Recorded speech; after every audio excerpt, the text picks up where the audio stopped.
Lecture start करते हैं। जैसा कि हमने कल प्रोटोकॉल डिसाइड किए थे कि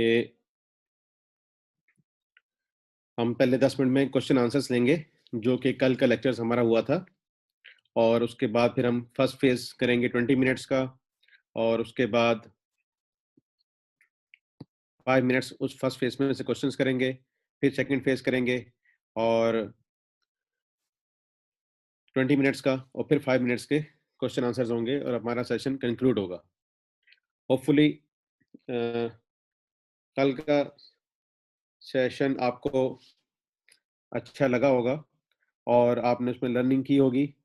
उसी से ही आगे हम आज प्रोसीड करते हैं, और आपके सामने स्क्रीन पे शेयर भी हो रहा है फॉर्मेट, जो कि कल हमने कैश बजट का यूज किया था। And this is from Seema P1 book and it's a page number 29। कल मैंने बुक्स शेयर कर दी थी ICMA की मैनेजमेंट के साथ, और होपफुली स्टूडेंट्स को मिल गई होंगी। अगर किसी को नहीं मिली हैं तो वो वेबसाइट से खुद भी अरेंज कर सकते हैं, सीमा P1, और अदरवाइज मैं भी आपके साथ शेयर कर दूंगा। भारत, अभी हम इनिशियल क्लासेस में हैं, तो जितना आपको विजिबल भी हो रहा है, इतना भी अगर आप रिटेन कर लें तो it's enough for you.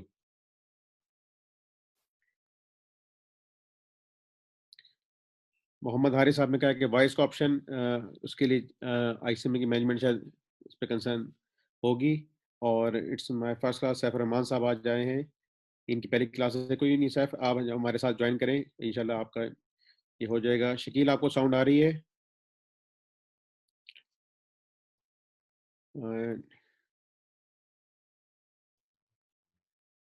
everybody getting this lecture?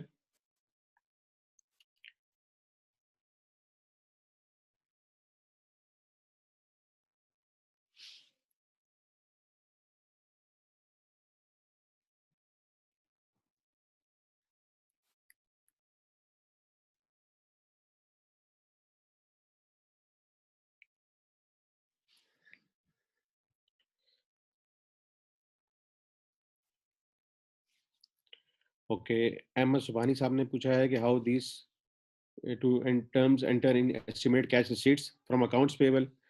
Accounts payable से हमें कैश रिसीट्स नहीं होती, हमें अकाउंट रिसीवेबल से कैश रिसीट्स होती हैं। एंड प्रोसीड्स ऑन डिस्पोजल और नॉन करंट एसेट्स, ये हमारी रिसीट्स होंगी, और इनको हम रिसीट्स के ही प्लेसेस पे लिखेंगे।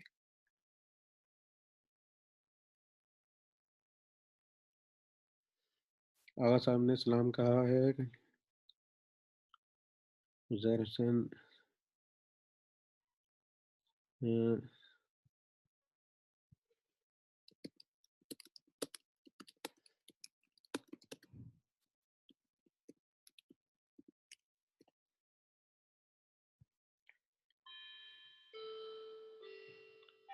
जी, रिकमेंडेड बुक्स भी अभी हम डिस्कस कर लेते हैं।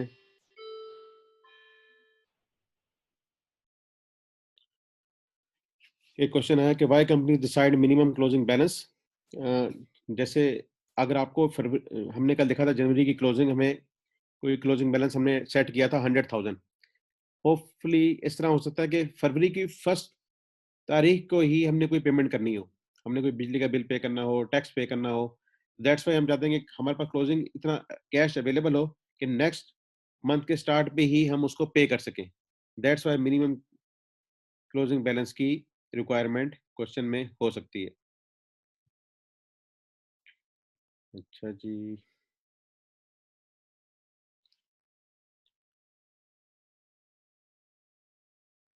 अच्छा, बुक्स आपको नहीं मिली हैं तो बुक्स की अरेंजमेंट के लिए मैं आपको अपना ईमेल एड्रेस लिख देता हूँ, आप इस पे ईमेल कर दीजिएगा, मैं आपको बुक्स प्रोवाइड कर दूंगा।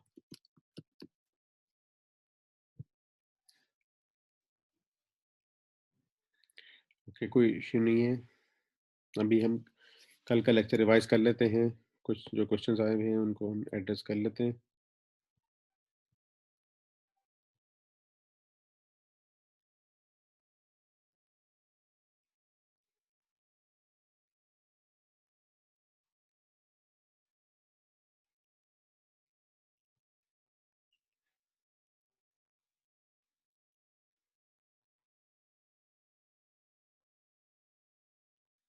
पीडीएफ बुक्स आप वेबसाइट पे सर्च करें तो मिल जाएंगी। बहरहाल मैंने आपको अपना ईमेल एड्रेस शेयर कर दिया है, आप उस पे भेज दें तो मैं आपको भेज दूंगा। जी, मिनिमम क्लोजिंग बैलेंस क्वेश्चन में गिवन होगा, उसी को लेके हमने फॉलो करना है।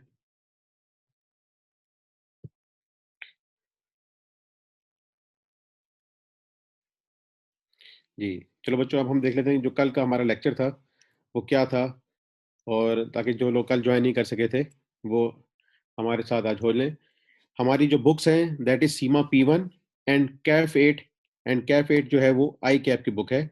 इसको हम लेके फॉलो करेंगे, दोनों पीडीएफ में अवेलेबल हैं। जिन स्टूडेंट्स के पास नहीं है वो अरेंज कर लें, अदरवाइज मैं आपको प्रोवाइड कर दूंगा। कल हमने फर्स्ट चैप्टर स्टार्ट किया था दैट इज बजटिंग, और बजटिंग में कल इस चैप्टर करने के बाद आप इस काबिल हो सकेंगे कि आप किसी भी एंटिटी का बजट बना सकें। This entity may be individual, it may be a sole proprietor, it may be a partnership, it may be a company, it may be any big organization, it may be group of companies, or it may be a government organization or the federal ministry. Budget की definition अगर हम देखना चाहें तो इसके अंदर तीन की पॉइंट्स होते हैं। The number one is quantitative plan. Quantity आपको जरूर मेंशन करनी पड़ती है। दैट एग्जांपल हमने एक ली थी कि नंबर ऑफ कार्स प्रोड्यूस, कि हम कितनी कार प्रोड्यूस करेंगे। ओके, या अगर आप सर्विस इंडस्ट्री में है तो नंबर ऑफ, जैसे होटलिंग इंडस्ट्री है तो नंबर ऑफ रूम्स हमारे पास होंगे, और number of patients hospital industry में हो सकते हैं, and so on. Expressed, second point इसका है एक्सप्रेस्ड इन फाइनेंशियल टर्म्स। हमने अपने बजट को कन्वर्ट करना है इन सम फाइनेंशियल, क्योंकि हमारी जितनी भी फाइनेंशियल स्टेटमेंट्स बनती हैं वो कोई करेंसी कैरी कर रही होती, like PKR, like US dollars, और यूजली वो लीगल टेंडर करेंसी होती है जो कि जिस कंट्री में आप काम कर रहे होते हैं। और अगर आप फॉरेन ग्रुप के लिए काम कर रहे हैं तो हो सकता है कि आपको पाक रुपये में भी बनानी पड़े, और फॉरेन जो ग्रुप है उसकी जो करेंसी है उसमें भी आपको फाइनेंशियल स्टेटमेंट्स बनानी पड़े। ये आप कॉर्पोरेट फाइनेंशियल रिपोर्टिंग में भी पढ़ेंगे, लेकिन हमने यहाँ पे बजटिंग के एस्पेक्ट से देखना कि हमने उसको एक्सप्रेस करना है in financial terms. And third, it is for a specified period of time. हमारा बजट एक दिन का भी हो सकता है, एक घंटे का इवेंट, जैसे आप देखते होंगे कहीं कभी सरीना में, मैरियट में, PC में 1 घंटे की वर्कशॉप हो रही है, या कुछ सेमिनार हो रहा है, या एग्जीबिशन हो रही है, तो आप 1 घंटे का भी अपना बजट बना सकते हैं। It may be a day event, जैसे संडे मार्केट में आपने स्टॉल लगा लिया, कोई एग्जीबिशन डे डे 2 डेज की, 1 डे की हो रही थी, वो आपने अरेंज कर ली। लाइकवाइज मंथली बजट भी हो सकता है, क्वार्टरली भी हो सकता है, half yearly, annually, and it may be more than a year, जब आप थोड़ा सा मीडियम टर्म या लॉन्ग टर्म बजट बनाने के लिए चाहेंगे। प्री रिक्विजिट्स क्या होते हैं? ये जो तीन बातें हमने कही है, quantitative plan, express in financial terms, and for specified period of time, तो आपने जिस एंटिटी का भी आपने बजट बनाना है, आपने उसकी अंडरस्टैंडिंग लेनी है कि उसके जो ऑपरेशंस हैं वो क्या है, वो कैसे काम करते हैं, उसकी रेवेन्यू स्ट्रीम्स क्या है, उसके पास रेवेन्यू कहाँ से आएगा, वो एक्सपेंसेस कहाँ से करेगा, कैश इनफ्लो क्या है, कैश आउटफ्लो क्या है, उसके एसेट्स क्या है, उसकी लायबिलिटीज क्या है। ठीक है, ये हमें सब चीजें इसके अंदर कंसिडर करनी पड़ेगी। यानी कि जिस तरह आप एक फाइनेंशियल स्टेटमेंट्स बनाते हैं किसी भी इदारे की, उसमें प्रॉफिट लॉस होता है, बैलेंस शीट होती है, तो प्रॉफिट लॉस अकाउंट में क्या आएगा? रेवेन्यूज और एक्सपेंसेस। कैश फ्लो स्टेटमेंट में क्या आएगा? Cash inflow and cash outflow. और बैलेंस शीट में क्या आएगा? Assets, liabilities and equity. तो जब आप किसी भी इदारे का बजट बनाना है, आप बड़े कॉन्फिडेंटली इंशाल्लाह इस चैप्टर के बाद बता सकेंगे कि मैं किसी भी इदारे का बजट बना सकता हूँ। और लेकिन कब? जब आप उसकी ऑपरेशंस को अंडरस्टैंड कर लेंगे कि उसका होल सम क्या है, कहाँ से पैसे आते हैं, कहाँ से जाते हैं, क्या उनकी एक्टिविटी है, एंड सो ऑन। और एक्टिविटीज और ऑब्जेक्टिविटी क्लास आपको मिल सकती है उनके मेमोरेंडम ऑफ एसोसिएशन से। जी बच्चों, आगे आते हैं। फिर हमारे पास दो किस्म के बजट्स हैं, one is government budget and other is commercial budget. One is government budget and other is commercial budget. Government budget के ऊपर हमने ये बात की थी कि जब हमने इस बजट को बनाना है ना, तो पहले हम लिस्ट डाउन करेंगे ऑल एक्सपेंसेस। हम लिस्ट कर लेंगे ऑल एक्सपेंसेस, गवर्नमेंट के जो भी एक्सपेंसेस हो सकते हैं उस इदारे को चलाने के लिए या पूरी गवर्नमेंट को चलाने के लिए। और फिर गवर्नमेंट उसके बाद ये देखती है कि मेरे से एक्सपेंसेस हैं PKR 100 रुपीज के। ओके, फिर हम देखेंगे कि हम कहां से और फंड जनरेट कर सकते हैं जो कि इस एक्सपेंस को मीट कर सके, क्योंकि गवर्नमेंट के पास रेवेन्यू स्ट्रीम क्रिएट करने की, जनरेट करने की, उसको एनहांस करने की एबिलिटी होती है by increasing taxes, by increases fees, by increasing stamp duties, by, और अगर कुछ भी ना हो सके तो बाय इशूइंग नोट्स। अच्छा भाई, गवर्नमेंट के जो बजट है ना वो तीन किस्म के बन सकते हैं, वो plus, other is balanced and third one is deficit. Surplus budget में हम देखेंगे तो रेवेन्यूज डेफिनेटली ज्यादा होंगे एक्सपेंसेस से, बैलेंस में रेवेन्यूज इक्वलेंट होंगे एक्सपेंसेस के, और डेफिसिट में एक्सपेंसेस ग्रेटर होंगे रेवेन्यू से। ऑन दी अदर हैंड जब हम कमर्शियल बजट के ऊपर आएंगे तो कमर्शियल बजट में हमें पहले बनाने पड़ेंगे रेवेन्यूज के बजट, फिर हमें बनाने पड़ेंगे एक्सपेंसेस के बजट, और जो इन दोनों का डिफरेंस आएगा वो हमारे पास आएगा प्रॉफिट और लॉस। और बजटिंग के शेड्यूल ऐसे ही बनते हैं जैसे हम फाइनेंशियल स्टेटमेंट्स में बनाते हैं। फिर हमने कल स्टार्ट किया है कैश बजट से। सबसे पहले हम बना रहे हैं कैश बजट। ये इसके अंदर रहते हुए आपको काफी चीजें कवर हो जाएंगी, और पेपर में भी 80% कैश बजट का क्वेश्चन आता है, और ज्यादा ये ट्रिकी लगता है। आप जब भी प्रोफेशन में आएंगे तो आपको लगेगा कि कैश बजट लोगों के लिए बहुत मुश्किल है और बड़ा हवा बना हुआ है, और आप बिलीव करेंगे कैश बजट से आसान बजट कोई है ही नहीं। It is very easy, it is like 2 + 2 and not more than that. इसको आपने कैसे बनाना है, that is available on page number 29 of सीमा।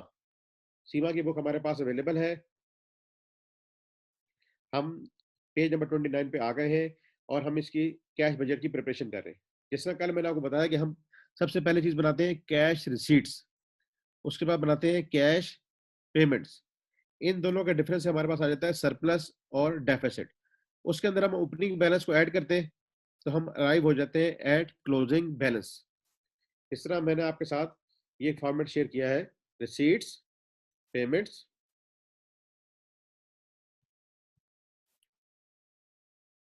जब आप इन दोनों का डिफरेंस लेंगे 1 और 2 का, 1 - 2, तो आपके पास आ जाएगा 3 number row, that is surplus.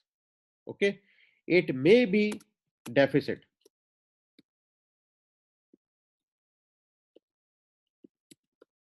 और डेफिसिट कब हो जाएगा, जब एक्सपेंसेस पेमेंट्स जो है वो ज्यादा हो जाएंगी इन कंपैरिजन टू रिसीट्स। ये कल हमने एक्सेल में किया भी था, अभी हम उसको देख लेते हैं।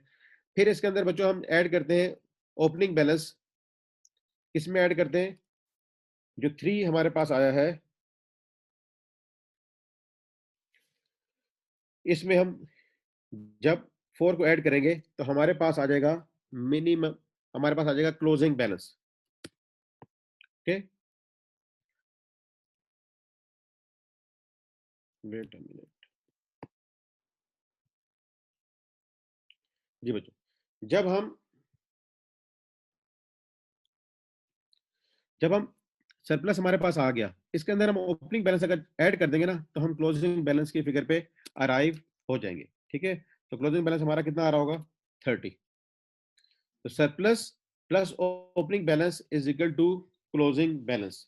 अगर हम इसकी पूरी पिक्चर एक स्क्रीन पे लेकर आए तो देखें क्या हो रहा है, रिसीट्स आ रही है, इसमें से पेमेंट्स लेस हो रही है, तो हमारे पास सरप्लस या डेफिसिट आएगा। इसमें आप ओपनिंग बैलेंस ऐड कर देंगे तो आपके पास आ जाएगा closing balance. This is just the simplest format of cash budget. आज हम कैश बजट को ही फर्दर स्टडी करेंगे, और इसके लिए आप देख सकते हैं example 1 that is available in CAF 8 book, that is study text of 2019 at page number 215। कल हमने ये कर भी ली थी, और आज हम एक एग्जांपल करेंगे that is from Seema page 31 से रिगार्डिंग कैश बजट।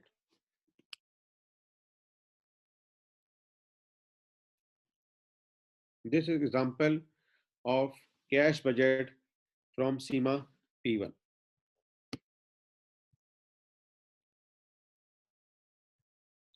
आप इसमें देख सकते हैं कि आपको रिक्वायर्ड किया गया है, बी रिक्वायरमेंट में, prepare a cash budget for February and मार्च।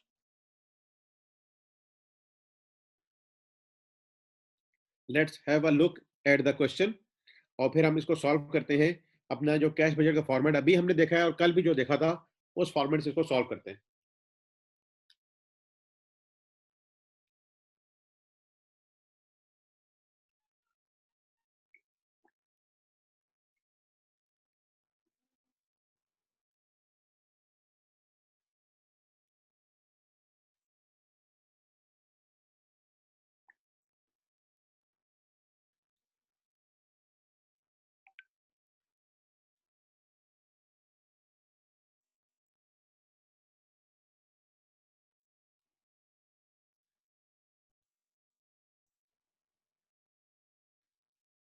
जी बच्चों, हमसे कहा गया कि कैश बजट बनाना है। इस कैश बजट को समझने के लिए हमें आज थोड़ी सी एडवांसमेंट करनी है और अपने कॉन्सेप्ट्स को इम्प्रूव करना है regarding two things, that is sales is equal to cost plus profit. आपके पास ये इक्वेशन तो बेसिक एक बिजनेसमैन के लिए होती है कि आप जो भी बिजनेस करते हैं वो प्रॉफिट के लिए करते हैं। डेफिनेटली आप आपके पास एक कॉस्ट होगी, उसके ऊपर आप प्रॉफिट ऐड करते हैं और आपके पास सेल प्राइस आती है। ओके, इस प्रॉफिट को सम टाइम मार्कअप भी कहा जाता है और मार्जिन भी कहा जाता है। अब हमारे पास जो क्वेश्चन है उसमें मार्कअप को शो किया गया है as a cost plus. Markup और मार्जिन दो डिफरेंट टर्मिनोलॉजीज हैं। अभी इन दोनों टर्मिनोलॉजीज को हम यहाँ पे समझते हैं और मार्कअप को अल्टरनेटिवली कॉस्ट प्लस के तौर पे भी यूज किया जाता है। जैसे अगर आप इस क्वेश्चन में देखें, the first line, oak tree villa operates a retail business. Retail business में बच्चों ये होता है कि just buying and selling, purchase and sale, no manufacturing is involve. आप चीज को खरीदते हैं और उसको एज इट इज ही बेचते हैं। जैसे रिटेल शॉप्स होती हैं, आपके मोहल्ले में किराने की दुकान है, वो चाय की पत्ती का डब्बा खरीदता है, वो माचिस खरीदता है और आपको सेल कर देता है, जस्ट बाइंग एंड सेलिंग। अब क्या हो रहा है इसमें, purchases are sold at cost plus 33 and 1/3%। Cost plus, यहाँ पे एक टर्मिनोलॉजी आई है, किस पे सोल्ड होती है, कॉस्ट प्लस पे। और put another way, purchases are 75% of sales. Purchases जो है वो 75% ऑफ सेल्स। दो बातें उन्होंने कही, या तो है cost plus 33 and 1/3%, and other way purchases are 75% of sales. अब इन चीजों का हम समझते हैं कि ये क्या कहने का मकसद है। उन्होंने कहा है कॉस्ट प्लस 33 and 1/3%। कॉस्ट में 33 and 1/3% आपने ऐड करना है तो आपके पास बनेगी सेल प्राइस। ये लाइन हमें ये बता रही है, that is purchases are sold. Sold कैसे आएगी, कॉस्ट प्लस 33 and 1/3%। कॉस्ट में हमने 33 and 1/3% ऐड ऑन करना है। जब कॉस्ट में ऐड ऑन करना होता है तो कॉस्ट को हम कंसिडर करते हैं 100 और मार्कअप को बेस कराते हैं ऑन कॉस्ट। जैसे हमने ऊपर लाइन में मैंने लिखा है, मार्कअप और cost plus belongs to cost. इस केस में हम कॉस्ट को कंसिडर करते हैं 100 और मार्कअप लेते हैं ऑन कॉस्ट। ठीक है, मार्कअप किसके बच्चों पर होता है, दैट इज ऑन कॉस्ट। तो जिसके ऊपर वो डिपेंडेंट होता है उसको आप लेंगे 100 और ये मार्कअप ऐड करेंगे। इसका मतलब है कि सेल इक्वलेंट है 133 and 1/3 के। इसको अल्टरनेटिवली उन्होंने जिस तरह क्वेश्चन में कहा है कि हम ले सकते हैं, और put another way, purchases are 75% of sales.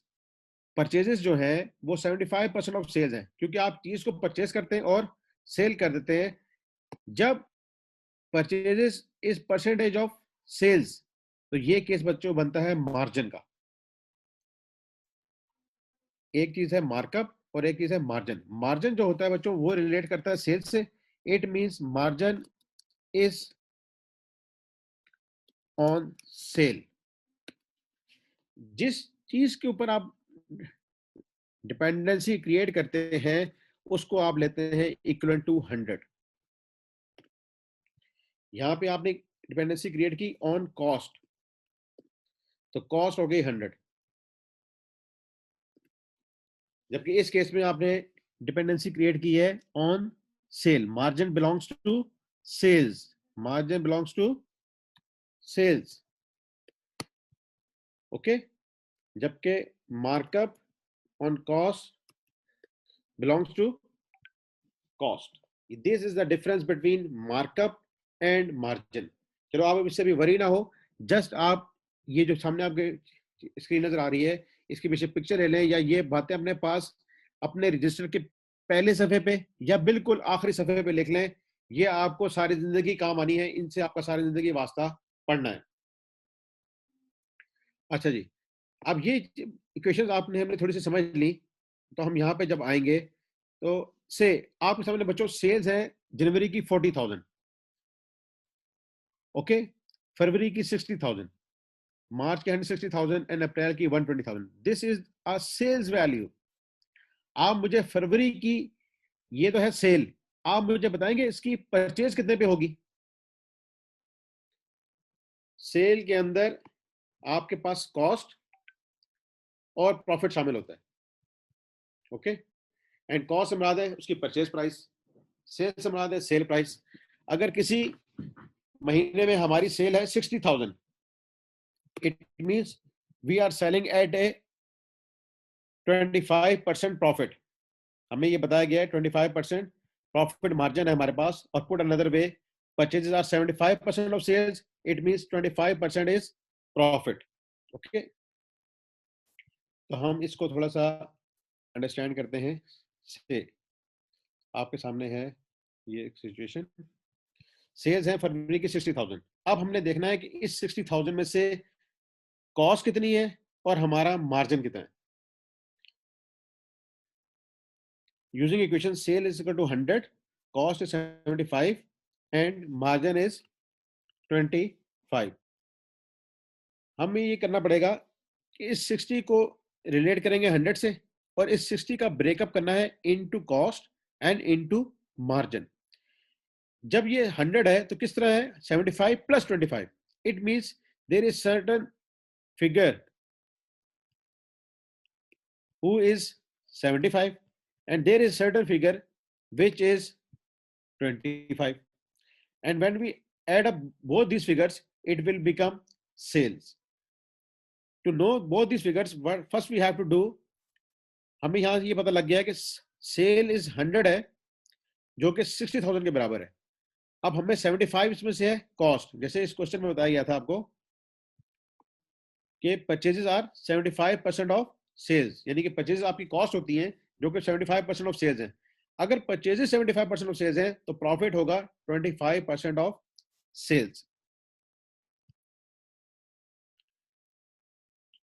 To know the cost, that is 75, we divide 60,000 by 100 and we multiply by 75, and we will arrive at a cost that is 45,000. And to know the margin, which is 25, हमें क्या करना पड़ेगा, 60,000 को divide करेंगे 100 से और multiply कर देंगे 25 से, तो हमारे पास मार्जिन आ जाएगा 15,000. और अगर हम अपनी इक्वेशन जो हमने यहाँ पे प्लेस की थी, देखिए 100 इज इक्वल टू 75 प्लस 25, तो sale is equal to 45,000 is cost and 15,000 is margin. तो ये हमने अपनी इक्वेशंस की मिसिंग वैल्यूज मालूम कर ली हैं, okay. This is the one method, that is margin. ये हमने अभी किया है मार्जिन से, और मार्जिन बिलोंग्स करता है सेल्स के साथ. जब जिसके साथ बिलोंग्स कर रहा होता है उसको आप कंसिडर करते हैं 100, और बाकी वैल्यूज को इस तरह एडजस्ट कर लेते हैं, क्योंकि जब ये 100 होगा तो मार्जिन 25 है, डेफिनेटली ये दिस फिगर जो है वो 75 होगी. अब हम आते हैं मार्कअप पे. अगेन सेल्स है फरवरी की 60,000. मार्कअप हमेशा बच्चों डिपेंड करता है ऑन कॉस्ट. मार्कअप डिपेंड करता है ऑन कॉस्ट. जिसके ऊपर डिपेंड करता है वो 100 हो जाएगा. मार्कअप इसमें हम ऐड करेंगे तो हमारे पास सेल्स प्राइस आएगी. से फरवरी की सेल्स प्राइस आपको पता है 60,000 है. अगेन हमने मालूम करनी है what is cost and what is its markup.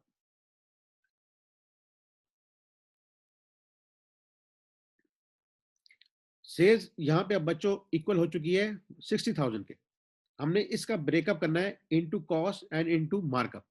Again जिस तरह अभी हमने मार्जिन में किया था, 100 को मालूम करने के लिए हम 60,000 को डिवाइड कर देंगे 133 1/3 से, और कॉस्ट है हमारी 100, तो 100 से मल्टीप्लाई कर देंगे तो हमारे पास आ गई कॉस्ट 45,000। और जब हमने मार्कअप मालूम करना है तो 60,000 के अंदर शामिल है 133 1/3, जैसे अभी आपके सामने ऊपर है, और 33 1/3 से मल्टीप्लाई कर देंगे तो हमारे पास आ जाएगा 15,000। In this case, sales is equal to cost plus markup 133 1/3, 100 plus 33 and 1/3, 60,000 is equal to 45,000 plus 15,000। और हमारी इक्वेशन आपके सामने इक्वल भी है, और this is generating same result जो कि मार्जिन के केस में आ रहा था।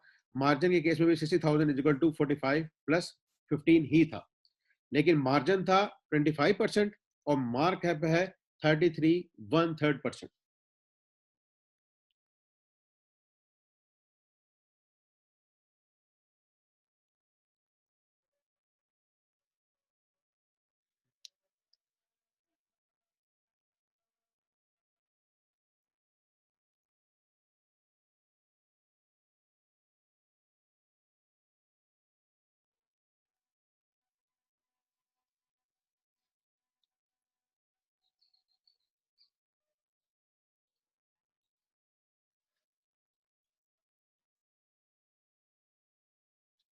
बच्चों इधर अजान हो रही है, जब तक अजान हो रही है मैं अजान सुन रहा हूँ, आप लोग ये स्क्रीन, अगर आपकी तरफ अजान नहीं हो रही तो ये स्क्रीन देखें।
जी बच्चों, अब हमने देख लिया कि markup is dependent on cost. जब ये कॉस्ट के ऊपर डिपेंडेंट होगा then cost will be 100।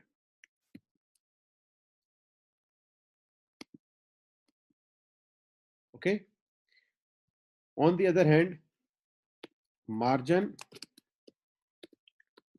is dependent on sale price, then sale is will be equivalent to 100. Okay, cell 100 हो जाएगी, मार्जिन जो हमारे पास क्वेश्चन है उसमें 25 हो गया, और कॉस्ट हो जाएगी 75। जबकि मार्कअप के केस में कॉस्ट होगी 100, मार्कअप होगा 33 1/3, and sale will be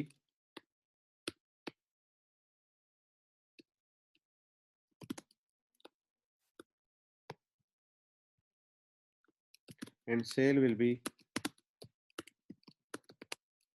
133 1/3। जी बच्चों, यहाँ तक अब मैं आपके क्वेश्चन आंसर देता हूँ कि जो आपको इसमें कंफ्यूजन हो रही है वो मुझे बता दें।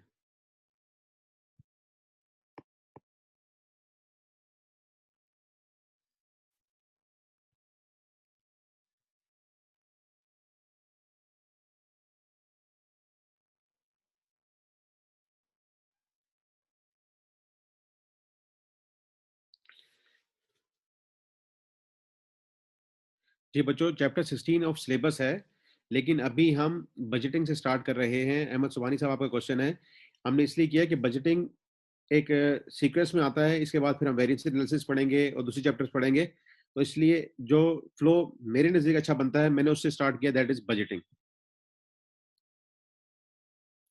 जी, इंक्रीमेंटल और जीरो बेस्ड बजटिंग अभी आगे आएगा, अभी जस्ट हमने कैश बजट से स्टार्ट किया है। हॉस्पिटल्स के लिए नंबर ऑफ पेशेंट्स भी हो सकते हैं, नंबर ऑफ बेड्स भी हो सकते हैं। अगर आपके सिर्फ जैसे ओपीडी में आते हैं तो नंबर ऑफ पेशेंट्स ही होंगे, और अगर आपके पास इंडोर फैसिलिटी है तो उसमें नंबर ऑफ बेड्स हो सकते हैं। मिनिमम क्लोजिंग बैलेंस हमारा टोटल बजट नहीं होगा बेटा, वो एक लाइन आइटम है जिसको अभी हम अंडरस्टैंड करेंगे कि हमने क्लोजिंग बैलेंस इतना रखना है, अगर हमारे पास कमी हो रही होगी तो हमें बोरिंग करनी पड़ेगी। जी बेटा, आप टाइम लें सैफुर रहमान साहब। अच्छा, वॉल्यूम कम है, मैं इसको इंक्रीज करने की कोशिश करूँ।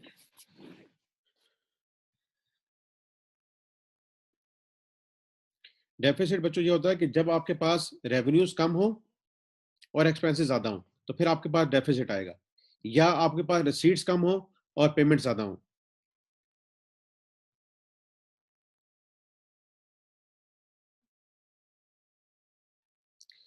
बेटा, मार्कअप और मार्जिन सेम नहीं होते। मार्कअप और मार्जिन को हम प्रॉफिट तो कहते हैं, लेकिन जिस तरह हमने यहाँ सारी बात की है आपके साथ कि markup is dependent on cost and margin is dependent on sales, ये टर्मिनोलॉजी इसी तरह यूज होती है, कहीं इंटरचेंजेबली भी हो जाए, लेकिन बेसिक कॉन्सेप्ट इसका यही है जो मैंने आपके साथ डिस्कस किया है। This is the question of anonymous attendee. अच्छा जी, purchase will be 30,000। Very good, जनवरी की आपने सही बताई, फरवरी की 45 आएगी। गुड। सुमेर ने कहा है 48। मैं सुमेर, आप जरा दोबारा काउंट करें, 1/3 को भी कंसिडर करें। सोबिया भट्ट ने कहा है कि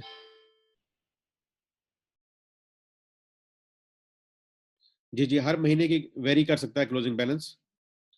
यासिर ने 48,000 निकाला है, 45 ठीक निकाला। एफ क्यू ने purchase plus margin, case margin, case plus margin, और 1/3 को बेटा आप ले लो 0.333।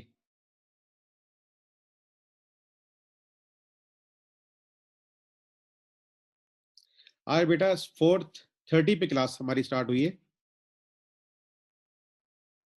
ये दोनों के बीच डिफरेंस कोई नहीं है, बेनिफिट्स में डिफरेंस कोई नहीं है, दोनों बस जस्ट कॉस्ट प्लस प्रॉफिट है, और प्रॉफिट को कहीं मार्कअप लिखा जाता है, कहीं मार्जिन। मार्कअप रिलेट करता है कॉस्ट से रिलेशन में, और मार्जिन रिलेट करता है सेल के रिलेशन में।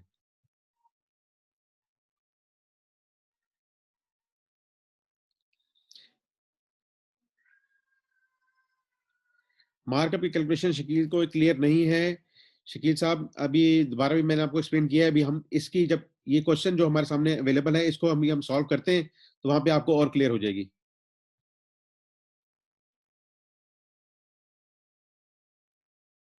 जी, मार्जिन हमारा प्रॉफिट होता है।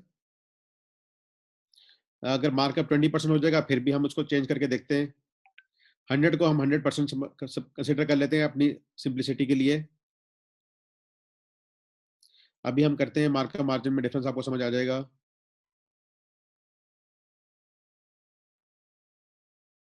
जी, आपको जो फार्मूला मैंने आपको बताया है, इसको ही आप जहन में रखें और इसको याद कर लें, अपने बहन भाइयों को सुनाएं, अम्मी अब्बू को सुनाएं कि ये मार्कअप होता है, ये मार्जिन होता है।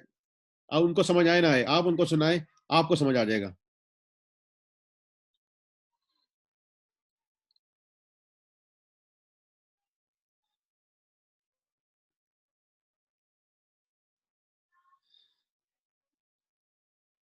बेटा इसकी फैजान ने क्वेश्चन किया, what is the reason of calculating markup and margin.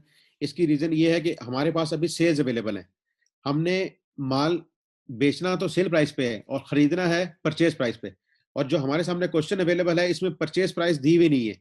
तो जिस क्वेश्चन में परचेज प्राइस गिवन नहीं होगी, हमें वहां परचेज प्राइस मालूम करनी है, क्योंकि फिर हमने उसकी पेमेंट्स भी करनी है। जैसे लिखा है payables for materials and expenses are paid in the month after the purchases are made और द एक्सपेंसेस इनकर्ड। हमने जब मटेरियल खरीदेंगे तो उसकी पेमेंट भी करनी है, तो कहीं कोई इंफॉर्मेशन हिडन होगी, उसको हमने मालूम करने के लिए मार्कअप और मार्जिन को लेके चलना है। जी बेटा, ये बुक्स शॉप से मिल जाएंगी आपको, ये बुक्स। बेटा रिकॉर्डेड लेक्चर्स फिलहाल शायद अवेलेबल नहीं है, लेकिन आईसीएमए की मैनेजमेंट इस पे बेहतर कमेंट कर सकेगी। जी बेटा, ये बजटिंग के चैप्टर नहीं है, ये वर्किंग कैपिटल का चैप्टर है, लेकिन यहाँ पे भी कैश बजट को डिस्कस किया जा रहा है। That's why I am starting from page number 29 and 31।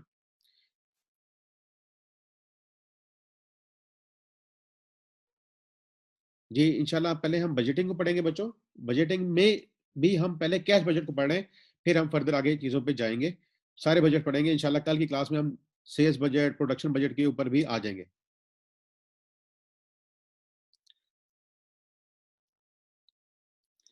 जी बेटा, प्रीवियस सब्जेक्ट से रिलेटेड है, लेकिन इस क्वेश्चन को समझाने के लिए मुझे सारे बच्चों को एक प्लेटफॉर्म पे लेकर आना है कि what is markup and what is margin. Let's start. अभी हम बच्चों ये एग्जांपल करते हैं। मोहम्मद जैन, आपको एग्जांपल में समझ आ जाएगा कि हमने क्या किया अभी तक, जब हम इस एग्जांपल के लिए कुछ बेस बना रहे थे। जी बेटा, ये दोनों मार्कअप और मार्जिन की अमाउंट सेम आएगी, क्योंकि ये प्रॉफिट है। मार्जिन के केस में प्रॉफिट डिपेंड करता है सेल के ऊपर, मार्कअप के केस में डिपेंड करता है कॉस्ट के ऊपर।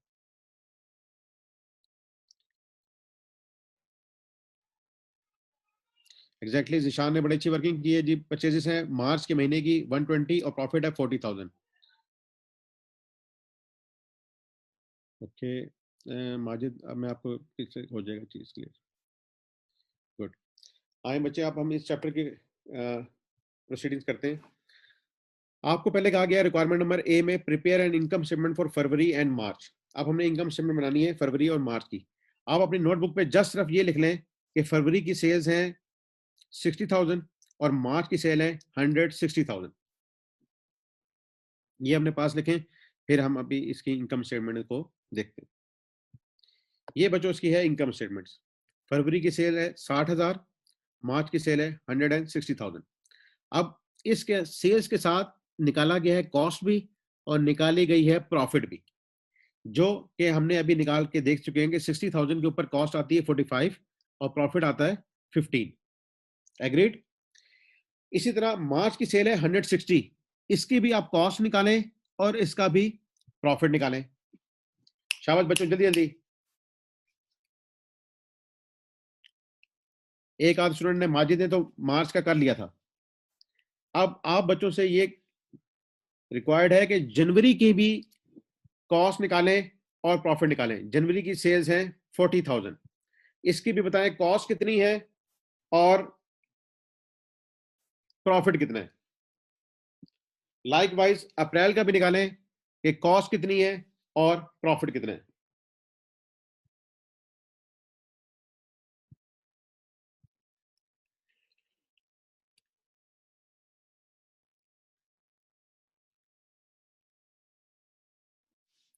जनवरी की सेल्स हैं 40,000, फरवरी की सेल्स हैं 60,000, मार्च की सेल्स हैं 160,000 और अप्रैल की सेल्स हैं 120,000। ये सेल्स हमारे पास क्वेश्चन में गिवन है, जनवरी, फरवरी, मार्च और अप्रैल। तो बच्चों अभी हमने ये निकाल लिया है कि इस महीने का प्रॉफिट है 15,000, इस महीने का प्रॉफिट है 40,000, ठीक है, इस महीने का प्रॉफिट है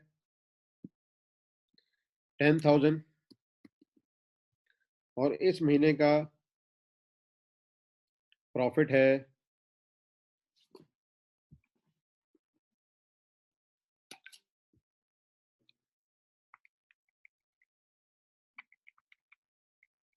30,000।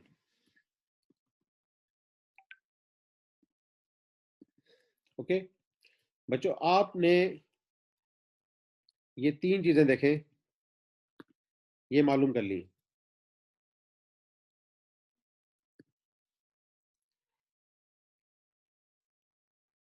ठीक है। आपके सामने ये पिक्चर है, ये सेल्स की फिगर आपको दी गई थी सारे महीनों की, ये फिगर्स आपको गिवन है। और अभी हमने देख लिया है कि मार्जिन के केस में प्रॉफिट जो है वो 25% ऑफ सेल्स है। तो अगर सेल में से हम प्रॉफिट को लेस करें तो हमारे पास क्या आ जाएगा, कॉस्ट ऑफ गुड्स सोल्ड। इससे सारे एग्रीड हैं, ओके। अब जो क्वेश्चन में रिक्वायरमेंट्स हैं, अब हम उसको अंडरस्टैंड करते हैं। रिक्वायरमेंट है कि आप पहले इनकम स्टेटमेंट बनानी है हमने फॉर फरवरी एंड मार्च। तो हमने सेल्स में से कॉस्ट लेस की, हमारे पास आ गया प्रॉफिट, और हमें लेबर की कॉस्ट भी दी गई है और एक्सपेंसेस भी दिए गए हैं, हमने उनको भी लेस किया। तो हमारे पास प्रॉफिट आ रहा है 6,000, 28,000 एंड 34,000। लेकिन जरा हम क्वेश्चन पे वापस आते हैं, फोकस करते हैं अब हमें क्या रिक्वायर्ड है for cash budget. It is management policy to have sufficient inventory in hand at the end of each month. हर महीने के एंड पे कितनी इन्वेंट्री इन हैंड हो, सफिशिएंट इन्वेंट्री, और वो कितनी, to meet sales demand in the next half month. हमने इतनी क्लोजिंग इन्वेंट्री रखनी है कि जो कि अगले महीने की सेल्स की हाफ हो। से जनवरी की आपने क्लोजिंग इन्वेंट्री इसलिए मेंटेन करनी है गुड्स की, परचेजेस की, कि फरवरी का महीना जब आए तो आप उसमें माल को सेल कर सकें। फिर फरवरी में आपने नेक्स्ट मंथ की हाफ इन्वेंट्री रखनी है, ताकि फरवरी की क्लोजिंग में आपके पास इतना माल पड़ा हो, आपको ये डर ना हो कि हम स्टॉक आउट हो जाएंगे या मार्च में कब माल आएगा। से इसको अवॉइड करने के लिए हम मार्च की सेल का 50% फरवरी की क्लोजिंग रखेंगे। इसी तरह अप्रैल की सेल का मार्च में 50% रखेंगे, एंड सो ऑन। आप अभी ये समझ चुके हैं कि sales is equal to cost plus profit. हमारे पास जो भी इन्वेंट्री होती है, हमारी जो भी परचेजेस होती हैं, वो होती है एट कॉस्ट प्राइस, और हम सेल्स करते हैं एट सेल्स प्राइस। ये पहला जो पॉइंट था इस क्वेश्चन में, that is it is management policy to have sufficient inventory in hand at the end of each month to meet sales demand in the next half month. अब जरा इसको समझते हैं। देखें, ये है जनवरी की सेल्स, ये है जनवरी की कॉस्ट। आपने जब जनवरी का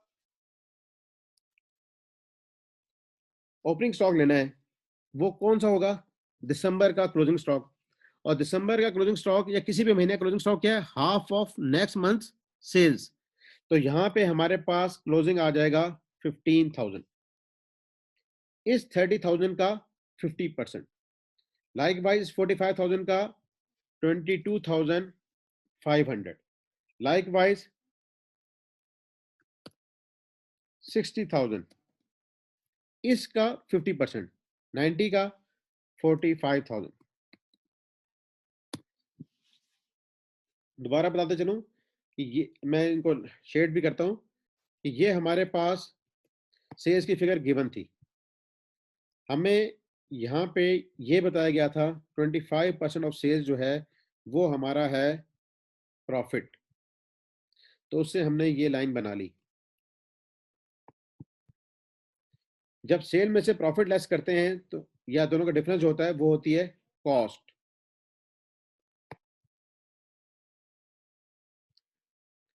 अब क्या है कि हर महीने का जो क्लोजिंग स्टॉक होगा वो होगा नेक्स्ट मंथ की सेल्स की हाफ।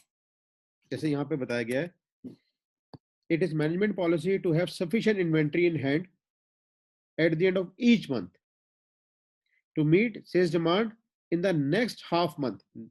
नेक्स्ट मंथ की जो सेल्स होगी उसका हम लेंगे हाफ। अब दिसंबर का जो क्लोजिंग होगा वो जनवरी के सेल्स का हाफ होगा।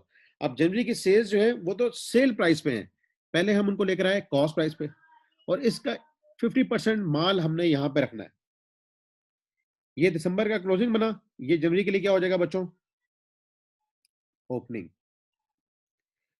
जनवरी का क्लोजिंग फरवरी के लिए ओपनिंग, फरवरी का क्लोजिंग मार्च के लिए ओपनिंग, एंड मार्च का क्लोजिंग अप्रैल के लिए ओपनिंग। तो आपके पास क्लोजिंग और ओपनिंग इन्वेंट्रीज आ गई जनवरी, फरवरी, मार्च और अप्रैल की। ओके, ये दो बातें आपको पता लगी। ठीक है, अब हमारे पास हमने इनफैक्ट निकालनी है परचेजेस। एक इक्वेशन होती है बच्चों, opening plus purchases is equal to available for sale, और जब हम इसमें से क्लोजिंग को लेस करते हैं तो हमारे पास आ जाती है कॉस्ट ऑफ गुड्स सोल्ड। अब हमारे पास cost of goods sold available है, क्लोजिंग भी अवेलेबल है, इन दोनों को अगर हम ऐड करें तो ये बन जाता है 52,500। Cost of goods sold plus closing अगर हम करें तो बन जाता है अवेलेबल फॉर सेल।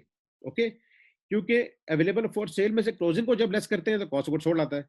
ये सिंपल इक्वेशन है, अभी अगर नहीं भी आपको ध्यान में तो अभी हम लर्न कर रहे हैं, आपको ये बात समझ आ जाएगी। तो ये 52,500 हमने अराइव किए। पहले क्लोजिंग्स निकाली, उनको ही सेम हमने बना दिया ओपनिंग, दिसंबर की क्लोजिंग जनवरी की ओपनिंग, जनवरी की क्लोजिंग फरवरी की ओपनिंग, एंड लाइकवाइज। अब हमें मालूम करनी है अपनी परचेजेस, और हमें एक इक्वेशन पता है, opening stock plus purchases is equal to available for sale less closing is equal to cost of goods sold. अभी मैं जनवरी के महीने के मतलब बात कर रहा हूँ। 30,000 है हमारी इस महीने की cost of goods sold, closing stock है 22,500 which is 50% of next month sales requirements. Okay, अच्छा जी, ओपनिंग स्टॉक हमारे पास कहां से आया, ये दिसंबर की क्लोजिंग से, और दिसंबर की क्लोजिंग अगेन 50% थी ऑफ जनवरी सेल्स। अब हमारे पास एक 52,500 की फिगर अवेलेबल है, और एक फिगर हमारे पास अवेलेबल है ओपनिंग स्टॉक में 15,000 की। इन दोनों का डिफरेंस जो लेंगे बच्चों हम, वो हमारे पास आ जाएगा, दैट इज 37,500। ये आ गई हमारे पास जनवरी की परचेजेस। लाइक वाइज हमारे पास आ जाएंगी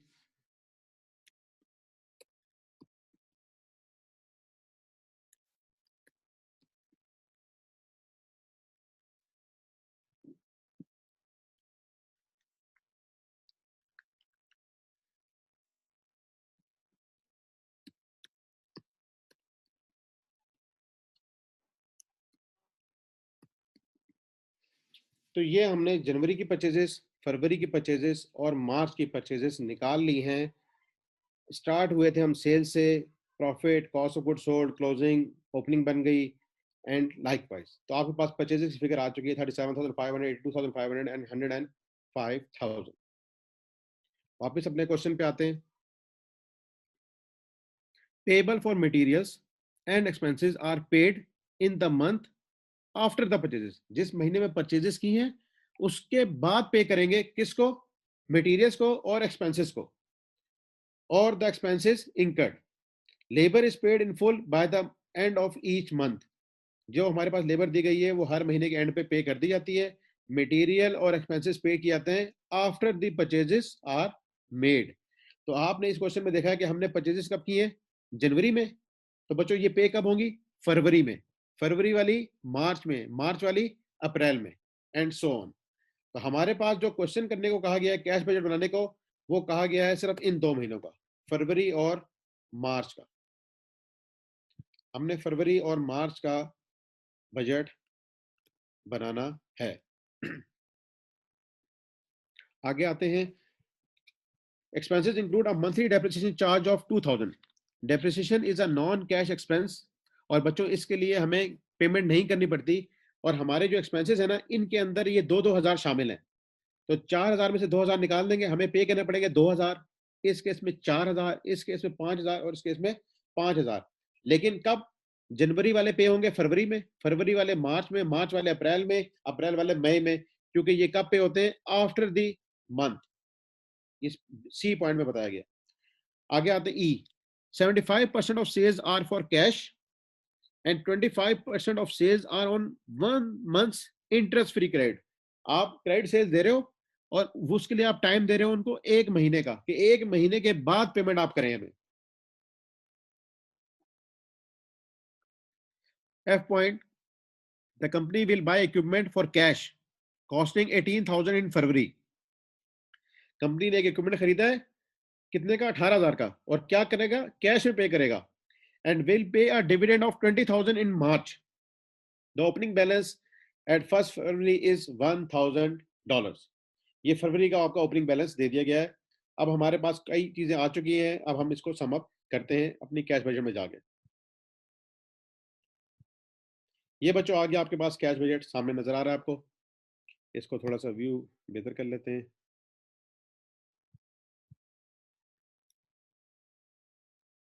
जी, रिसीट्स फ्रॉम सेल्स। अगर आप सेल्स के हवाले से इस क्वेश्चन को देखें तो उसमें बताया गया है कि 75% आपको कब नसीब होता है बच्चों, इन द सेम मंथ, और 25% इन द नेक्स्ट मंथ। तो रिसीट्स की ये वर्किंग की गई है।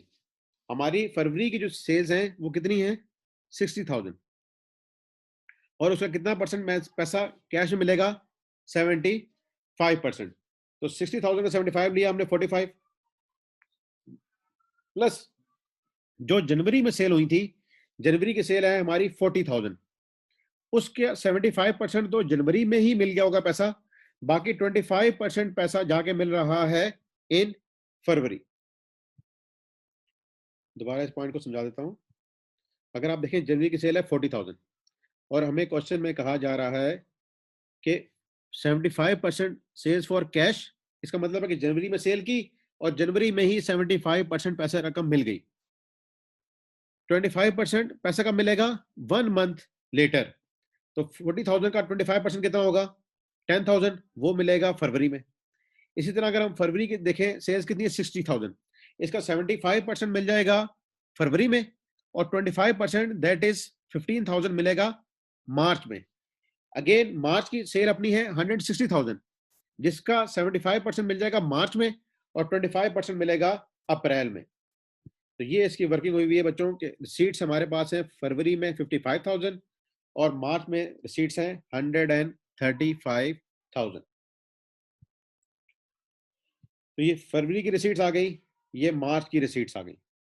अब हम आते हैं, ये रिसीट्स हमारी कवर हो गई, इसके अलावा रिसीट्स का कोई डाटा हमारे पास अवेलेबल नहीं है। पेमेंट्स, हमने अपने फॉर्मेट में देखा था, रिसीट्स आएंगी, फिर क्या आएंगी, पेमेंट्स। पेमेंट्स बच्चों कौन सी है, ट्रेड पेबल्स। हम जो माल खरीद रहे थे वो खरीदते थे 1 मंथ के क्रेडिट पे। जनवरी में हमने देख लिया कितना माल हमने खरीदा था, 37,500 का, इसको पे करेंगे फरवरी में। और फरवरी में खरीदा था 82,500 का, इसको पे करेंगे मार्च में। तो ये फरवरी में पेमेंट हो रही है, ये मार्च में पेमेंट हो रही है।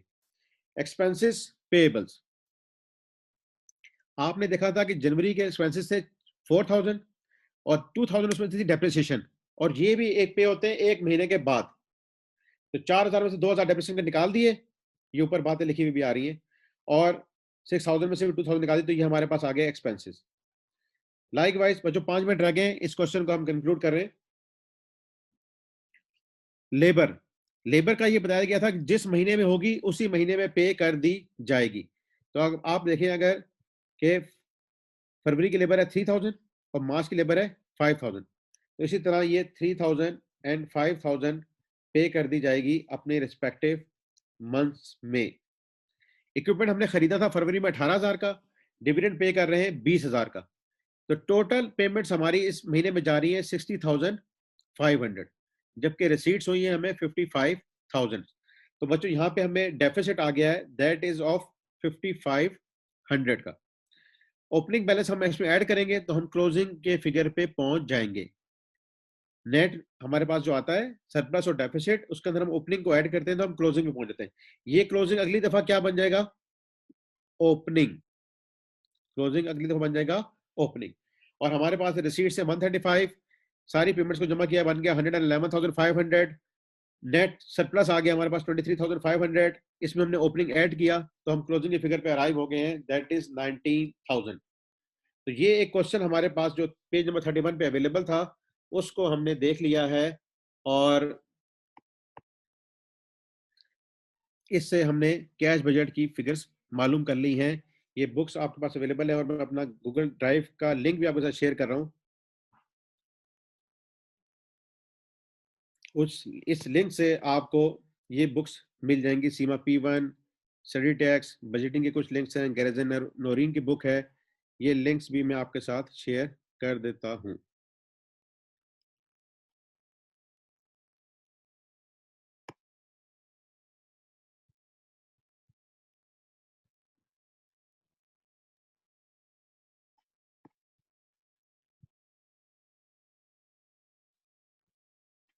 ठीक है बच्चों, ये मैं आंसर में जाके इस लिंक को भेज देता हूँ, ये सबके पास आपके पास आ जाएगा। अच्छा जी, जनवरी की भी समझ आ गई। 133/1/3 जो होता है बच्चों, इसको समझ लो 133.33, 133.33 एक ही बात है। 133.33 अगर आप लिख देंगे तो ये सेम चीज है जो कि हमारे पास आ जाती है। इसके अलावा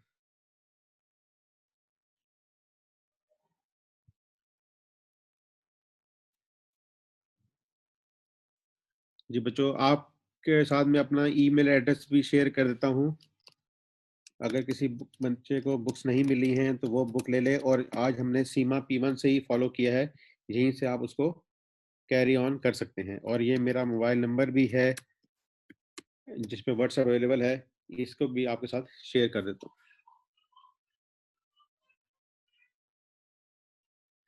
1/3 का मतलब होता है 0.333।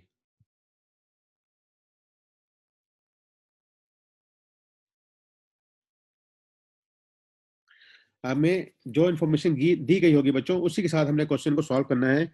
हमें अगर अप्रैल का डाटा उन्होंने नहीं दिया था तो हमसे क्वेश्चन में भी डिजायर किया गया है सिर्फ फरवरी और मार्च, हमने सिर्फ उसी को लेके चलना है। अच्छा, क्लोजिंग स्टॉक जो था ना बच्चों, वो नेक्स्ट मंथ की सेल्स के रिक्वायरमेंट के मुताबिक था। नेक्स्ट मंथ की जो सेल्स की रिक्वायरमेंट है, जैसे आप देखें कि नेक्स्ट मंथ की सेल्स है 40,000, हमने सेल वैल्यू पे अपने पास स्टॉक नहीं रखते, हम स्टॉक अपने पास रखते हैं कॉस्ट की बेसिस पे। नेक्स्ट मंथ में हमने जो माल बेचना है उसकी कीमत है 30,000, तो उसी का हाफ हम अपने पास हम अपने स्टॉक में रखेंगे। ये 40,000 का हाफ नहीं निकालना, यहाँ पे इसको 30,000 का ही हाफ निकालना है। ठीक है बच्चों, तो ये क्वेश्चन आप 31 पेज पे जो है सीमा का, इसको देखने की कोशिश जरूर करें और इसको एक दफा ट्राई करें। इसमें रिसीट्स भी आ रही हैं, पेमेंट्स भी आ रही हैं, और होपफुली इससे आप थोड़ा सा कैश बजट पे कंफर्टेबल हो जाएंगे।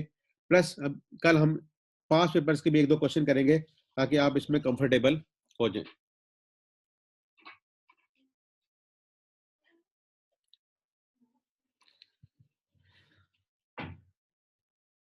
कॉस्ट ऑफ गुड्स सोल्ड का ही 50% लेंगे आप क्लोजिंग स्टॉक, क्योंकि आपको बताया गया कि क्वेश्चन में कि आपने स्टॉक्स को मेंटेन करना है at 50% of next month sales requirements. It is management policy to have sufficient inventory in hand at the end of each month. कितनी इन्वेंट्री हर महीने के एंड पे, जो कि काबिल हो to meet sales demand in the next half month. आपने नेक्स्ट हाफ मंथ को कंसीडर करना है, जस्ट नेक्स्ट हाफ मंथ, यानी कि जनवरी में है तो फरवरी की हाफ सेल्स लेनी है, और वो सेल्स एट सेल प्राइस नहीं लेनी, एट कॉस्ट प्राइस लेनी है। जब भी मैंने आज first phase of the lecture जो है वो फॉलो किया है on markup and margin, markup and margin, उसके ऊपर ही मैं रीइटरेट करता रहा, ताकि आपको मार्जिन समझ आएगा तो ये क्वेश्चन सॉल्व होगा। This is the simplest question जिसमें आपको ये टेबल बनाना सीखना है। ओपनिंग प्लस परचेजेस इक्वलेंट होती है अवेलेबल फॉर सेल, इसमें से क्लोजिंग लेस करते हैं तो कॉस्ट गुड सोल्ड आती है, प्रॉफिट आता है, सेल्स आता है। तो हम इसमें रिवर्स पैटर्न पे चलते हैं, लेकिन ये फॉर्मेट बनाना आपने सीखना है। इसका बेशक स्क्रीनशॉट ले लें या नोट कर लिया है तो उस तरह चल लें जिस तरह। अब हमारी शायद क्लास कंक्लूड होने वाली होगी, तो मेरा व्हाट्सएप नंबर भी आपके साथ शेयर हुआ है। जो क्वेश्चंस हैं वो गूगल ड्राइव का लिंक हमने आपके साथ शेयर किया है, उस पर नेक्स्ट क्लास के क्वेश्चंस प्रैक्टिस मटेरियल अवेलेबल होगा, ताकि आपको पता हो कि हम नेक्स्ट क्लास में क्या पढ़ेंगे और आप उसको पहले से देख सकें। आज हमें अपॉर्चुनिटी मिली हुई है कि हम थोड़ा सा लेक्चर हमारा कंटिन्यू हो रहा है, तो अच्छी बात है। बेटा कॉस्ट प्राइस पे, हाँ उजैर हसन साहब ने पूछा कि कॉस्ट प्राइस पे हम क्यों चलते हैं इंस्टेड ऑफ सेल्स। हमें स्टॉक जो होते हैं ना, स्टॉक्स वो कॉस्ट प्राइस पे रखते हैं। हमारे दुकान पे जो माल पड़ा हुआ है ना, वो ही हमने खरीदा है, तो हमें खरीदने की वैल्यू पे ही सारी चीजें, ओपनिंग स्टॉक क्लोजिंग स्टॉक रखना होता है। उसको तो जब हम सेल करेंगे तो वो सेल प्राइस पे बिकेगा और फिर हमें प्रॉफिट होगा। ये exactly opening plus purchases less closing is equal to cost of goods sold. Exactly Arsalan.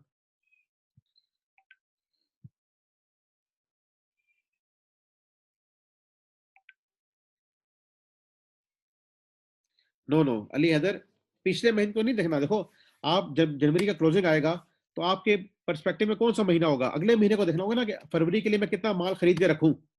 आपने जनवरी में दिसंबर के लिए तो नहीं रखना होगा। जैसे अभी आपके पास अगर रमजान आ रहा है तो आप रमजान के हिसाब से अपने स्टॉक्स को देखेंगे ना, rather than कि जो पिछले महीने गुजर गए। 52,000 बच्चों इस तरह आया। ये नाइला ने पूछा है कि हमारे पास कॉस्ट ऑफ गुड सोल्ड है 30,000 और हमें क्लोजिंग स्टॉक भी पता है। इनफैक्ट अवेलेबल फॉर सेल में से जब क्लोजिंग लेस करते हैं तो कॉस्ट ऑफ गुड सोल्ड आता है। हमें ये दो फिगर्स अभी पता थी, तो हमने इन दोनों को ऐड अप किया, दैट इज 52,500। हम रिवर्स सीक्वेंस में जा रहे हैं। अवेलेबल फॉर सेल में से लेस करते हैं तो कॉस्ट गुड सोल्ड आती है, जब कॉस्ट गुड सोल्ड में क्लोजिंग ऐड कर देंगे तो अवेलेबल फॉर सेल आ जाएगा।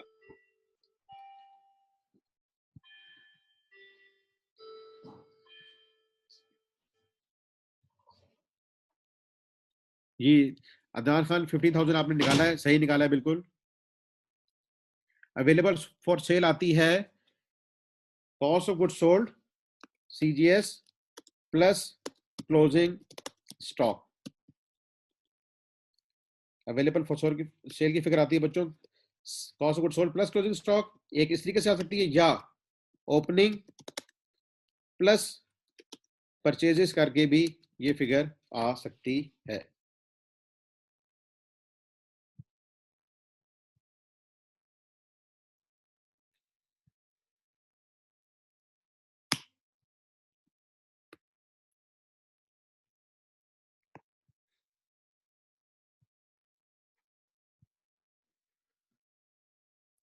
अच्छा बच्चों, डेप्रिसिएशन को हम इसलिए नहीं लेंगे कि depreciation is a non cash expense.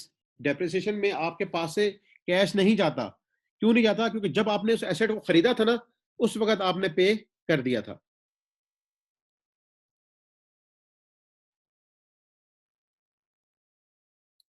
जी बच्चों, कैश बजट के साथ आपने कुछ वर्किंग करनी होगी, जैसे कि कैश टोटल रिसीट्स कितनी हुई, पेमेंट्स कितनी हुई, इसलिए हमें थोड़े से शेड्यूल्स दिखाने पड़ते हैं। हाँ जी, परचेजेस कैसे आ रही है हमारे पास? परचेजेस बच्चों आ रही हैं, हमारे पास आ गया cost of goods available for cell, इसमें से हमने लेस कर देंगे ओपनिंग स्टॉक, तो हमारे पास आ जाएंगी परचेजेस। क्यों आ गई परचेजेस? क्योंकि ओपनिंग में परचेज ऐड करो तो ये आता था, अब हमें परचेजेस पता नहीं है, तो अगर हम इन दोनों का डिफरेंस ले लेंगे, दैट वुड बी परचेजेस।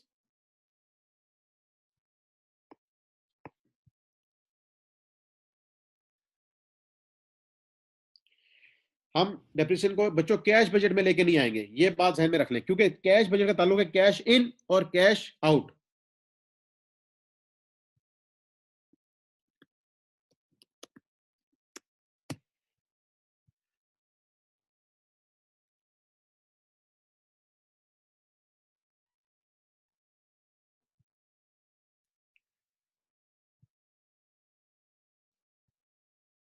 जी बच्चों, कल इंशाल्लाह हम कैश बजट के कुछ और क्वेश्चंस करेंगे, प्लस सेल्स बजट और प्रोडक्शन बजट को अंडरस्टैंड करेंगे। जी बच्चों, ओपनिंग बैलेंस ऑफ फरवरी जो है ना 1000, वो क्वेश्चन में गिवन है। ये opening balance, cash balance at first February is 1000, हम ओपनिंग को ऐड करेंगे तो हमारे पास आ जाएगा क्लोजिंग।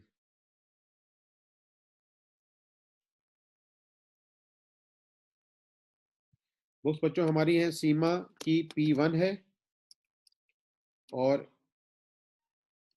आई कैप की है कैफ 8।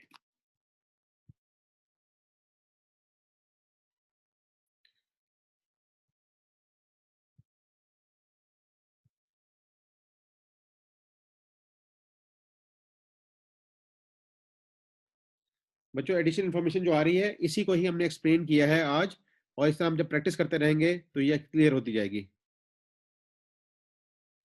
जी जी बच्चों, डिविडेंड डिविडेंड गिवन है, ये देखो, will pay a dividend of 20,000 इन मार्च। ठीक है कासिम नूर, ये इंफॉर्मेशन एफ में अवेलेबल बताई गई है कि डिविडेंड हमने 20,000 पे करना है।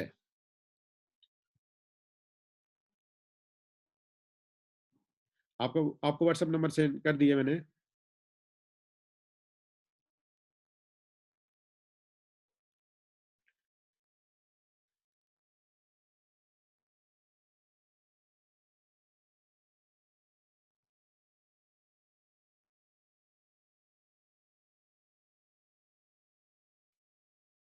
स्कूल्स के लिए क्वांटिटी प्लान जो होगा बच्चों, हमारे लिए नंबर ऑफ स्टूडेंट्स होंगे। नेगेटिव कैश बैलेंस आपके पास नहीं आ सकता, ठीक है, लेकिन इस क्वेश्चन में हमें बताया गया है कि हमें डेफिसिट हो रहा है। ठीक है, तो हमें उसके लिए अरेंजमेंट करना पड़ेगा। फरवरी में हमारे पास जब डेफिसिट आया है तो हम या तो कोई फर्दर बोरिंग करेंगे, ठीक है, ताकि हमें हमें इश्यूज ना हो। जब भी हमने कैश बजट बनाया है और हम देख रहे हैं कि फरवरी में जाके ये मसला हल हो रहा है, तो बच्चों आपके ख्याल में हमें इस क्वेश्चन को अगर अंडरस्टैंड करना चाहें, सारे बच्चे मेरे साथ अगर हैं, कि फरवरी में इक्विपमेंट हम खरीदे ना 18,000 का, तो हमें इस सिचुएशन को देखते हुए इसको डेफर कर देना चाहिए इन मार्च। हम 18,000 का इक्विपमेंट फरवरी में ना खरीदें, बल्कि कब खरीद लें? मार्च में। या हम ये कोशिश करें कि हमें सेल्स के पैसे ज्यादा मिल जाएं इन द मंथ ऑफ फरवरी, ताकि हमारा यहाँ पे ये डेफिसिट ना आए। या अगर आपको पॉसिबल हो सके तो आप बोरिंग कर लें फरवरी के महीने में और उस बोरिंग को रिटर्न कर दें मार्च के महीने में। ठीक है नवीद अहमद? जी, फरवरी की रिसीट्स जो है बच्चों, वो जनवरी की सेल्स के ऊपर भी डिपेंडेंट है और फरवरी की अपनी सेल्स। फरवरी की अपनी सेल्स 75% फरवरी में मिलती है और 25% जनवरी की सेल्स फरवरी में मिलेंगी। कल की टाइमिंग आपके पास शायद होगी, मैं आपको चल जाएगा पता आपको कि कल क्या क्लास टाइमिंग है। If time is available I am answering questions, if you allow me.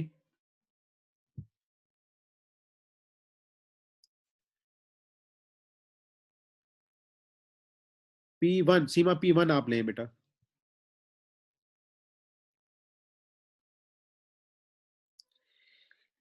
हमारे पास कैश बजट बनाते वक्त बच्चों कोई एक्रूवल की बात नहीं है। कैश इन क्या हो रहा है और कैश आउट क्या हो रहा है, हमें सिर्फ ये देखना है। एक क्वेश्चन है बच्चों का कि why we have paid dividend. Dividend बच्चों कंपनी ने अपने प्रॉफिट्स अपने ओनर्स को देने होते हैं। हमारे पास अगर पैसे नहीं है, ये तो हमने बजट बनाया ना कि ऐसा होगा, this is budget, this is not actually happening. Actually जब हैपनिंग होगी तो आपके पास पैसा नहीं होगा तो आप इक्विपमेंट नहीं खरीद सकेंगे। तो यही हमें सजेशन यहाँ से मिल रहा है कि हम फरवरी में इक्विपमेंट ना खरीदें, बल्कि मार्च में जाके खरीद लें।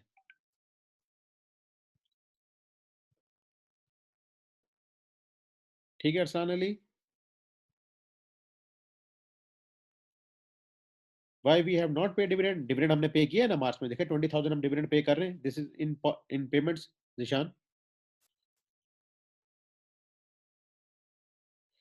बेटा कैश बजट में कैश रिसीट्स आएंगी और कैश पेमेंट्स आएंगी। क्रेडिट सेल्स से जो रिकवरी हो रही है वो लिखते हैं हम।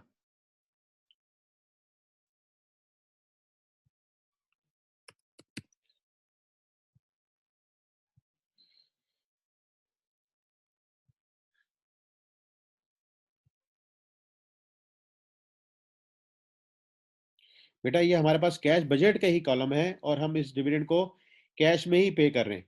डिविडेंड यूजली दो तरीके से पे होता है, one is cash and one in the form of bonus share. तो यहाँ पे देखें, the company will buy equipment for cash costing इतना and will pay a dividend of 20,000 मार्च। तो पे करना कैश की सूरत में होता है, और तो कोई तरीकेकार नहीं है पे करने का। हम बच्चों 4C कैसे करते हैं? जी हम 4C इस तरह करते हैं कि आपने अपनी कस्टमर के साथ एक पॉलिसी एग्री की हुई है कि हम या आप अपने अपनी पॉलिसी बनाई हुई है क्रेडिट की। क्रेडिट पॉलिसी को भी हम पढ़ेंगे रिसीवेबल मैनेजमेंट में जाके कि 75% सेल्स आपकी कैश पे है। आपने कैश फ्लो चलाना होता है ना, कैश फ्लो के बगैर कोई बिजनेस नहीं चल सकता। और 25% सेल्स आपने रखी हुई है on 1 month interest free credit. तो इससे पता लगेगा कि आपको कब कब कितना पैसा मिल रहा है। इसकी बेसिस पे हम अपनी फोरकास्ट करते हैं एंड फोरकास्ट में वेरी विद एक्चुअल रिजल्ट्स। अच्छा बच्चों परचेजेस कैसे निकाली है? परचेजेस हमने इस तरह निकाली है, ये दोबारा आपके सामने मैं इस सिनेरियो को क्रिएट करता हूं जनवरी के महीने के लिए सपोज। ठीक है, जनवरी की सेल्स आपको दी गई थी, इसका बता दी गया कि 75% कॉस्ट होती है, तो 25% हो गया प्रॉफिट और 75% आ गई कॉस्ट, ये हमें पता लग गया। इस कॉस्ट का 50% हमने क्लोजिंग स्टॉक रखी हुई है दिसंबर में। ओके, इट मींस दिसंबर का क्लोजिंग जो है वो जनवरी का ओपनिंग हो गया। इसी तरह फरवरी के हमारे पास cost of goods sold available है, जिसका 50% हम जनवरी के क्लोजिंग स्टॉक में रख लेंगे। अब हमारे पास ये क्लोजिंग स्टॉक भी अवेलेबल है, ये ओपनिंग स्टॉक भी अवेलेबल है और ये कॉस्ट भी अवेलेबल है। इस 30,000 में हमने क्लोजिंग को ऐड किया तो हमारे पास आ गया अवेलेबल फॉर सेल, और अवेलेबल फॉर सेल में से हम ओपनिंग को लेस करेंगे तो हमारे पास आ जाएगा परचेजेस। मैं यहाँ पे फर्दर इसको नरेट कर देता हूँ कि हमारे पास है सबसे पहले सेल्स, उससे हम निकालेंगे कॉस्ट, उस कॉस्ट का हाफ या से 50% हम बना देंगे last month closing stock. Okay, जो कि नेक्स्ट मंथ का हो जाएगा ओपनिंग स्टॉक। यहां तक बात दोबारा देख लो बच्चों जो लिखी है, पहले यहां तक समझ लेते हैं। सेल्स थी हमारे पास कौन से महीने की? से जनवरी के महीने की। इससे हमने कॉस्ट निकाली किसकी? जनवरी के महीने की। इसके लिए इस कॉस्ट का 50% कब ले लिया होगा? लास्ट मंथ, और वो कौन सा मंथ हो गया? दैट इज दिसंबर। उसका वो बन गया क्लोजिंग स्टॉक। ये क्लोजिंग स्टॉक नेक्स्ट मंथ में आके बन जाएगा कब? जनवरी में ओपनिंग स्टॉक। एंड आपके पास ये आ गया दिसंबर का क्लोजिंग और जनवरी का ओपनिंग। अब इसके बाद क्या करना है? हमारे पास कॉस्ट भी अवेलेबल हो गई और क्लोजिंग स्टॉक भी अवेलेबल हो गया।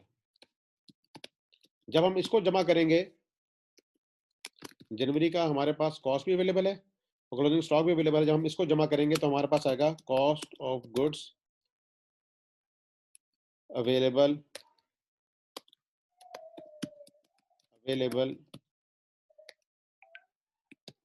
For sale. ठीक है, इसमें से अब हम लेस कर देंगे ओपनिंग स्टॉक, तो हमारे पास आ जाएंगी परचेजेस। ये हमें बताएगा परचेजेस। इस तरीके से लेके हम चले हैं। जनवरी की कॉस्ट 30,000, इसमें क्लोजिंग स्टॉक ऐड कर दिया, ये बन गया 52,500। इसमें से ओपनिंग 15,000 में लेस कर दिया, तो हमारे पास आ गई परचेजेस। यहाँ भी आप देख लेते हैं, सेल्स है आपके पास जनवरी की 40,000, कॉस्ट है जनवरी की 30,000, 50% लास्ट मंथ का क्लोजिंग स्टॉक बन जाएगा दिसंबर का, दैट इज 15,000, इस 30,000 का 50%। ठीक है, जो कि नेक्स्ट मंथ जनवरी का क्या बन जाएगा, ओपनिंग स्टॉक।